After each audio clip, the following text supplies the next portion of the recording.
Alors dans cette vidéo, nous allons traiter le deuxième élément de cours, donc celui où z est défini sous cette forme algébrique avec z différent de i et grand Z et le rapport entre z et z moins i. Donc il faut effectivement que z soit différent de i pour que grand Z soit défini.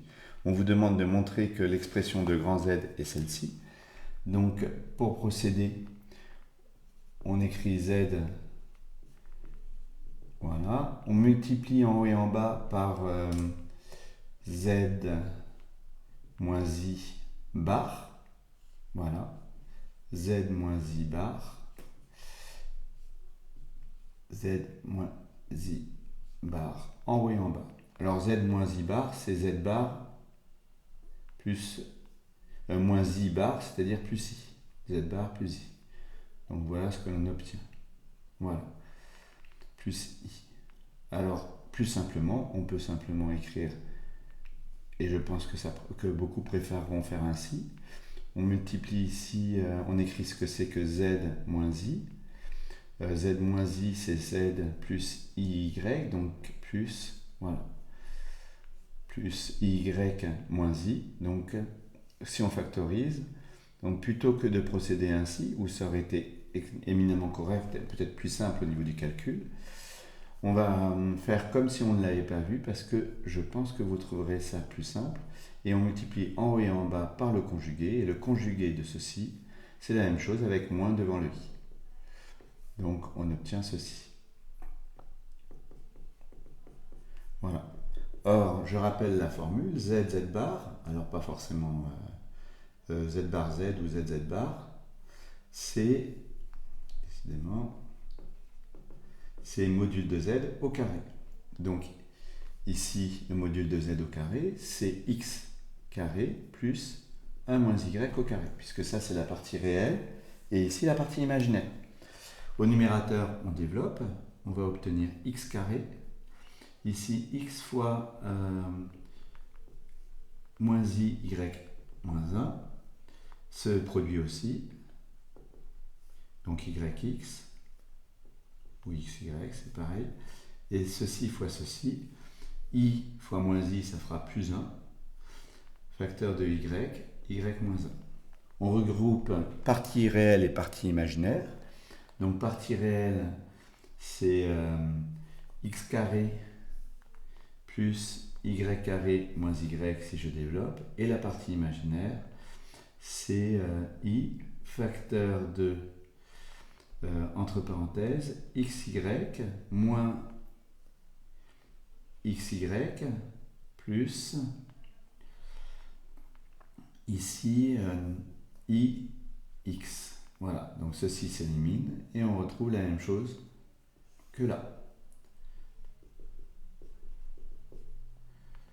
Voilà. Alors on vous demande dans la question petit b déterminer, en déduire la partie réelle de z. Partie réelle de z, ben c'est ceci. Donc x carré plus y carré moins y sur x carré plus y moins 1 au carré. Petit c, on vous demande de déterminer l'ensemble décrit par les points M quand grand Z est un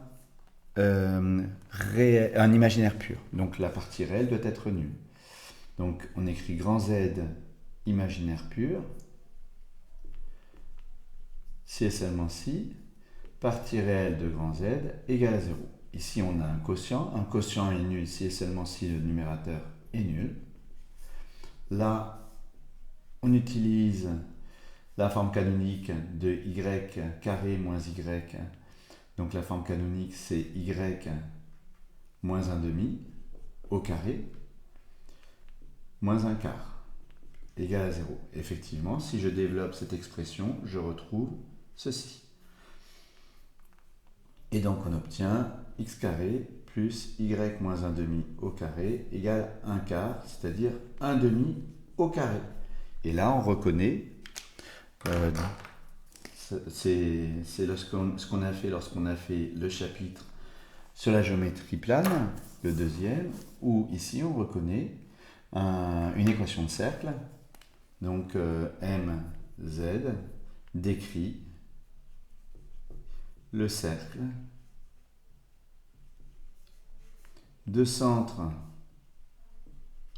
oméga de coordonnées 1, 1 demi, 0, 1 demi, pardon, puisqu'ici c'est x moins 0 au carré, 0, 1 demi, et de rayon 1 demi. Voilà. Là, on a bien cette forme-là, x moins xa, ou oméga, au carré, plus y moins y oméga au carré, égale r carré. Donc c'est bien une équation de cercle. Voilà. Oui, je suis désolé, hein, j'ai ma caméra qui a des fois des soucis. Donc on reconnaît ici une équation de cercle. Voilà, ici. Je crois qu'il n'y a rien d'autre à faire dans cette vidéo. Donc je vous souhaite bonne fin de week-end et à mardi.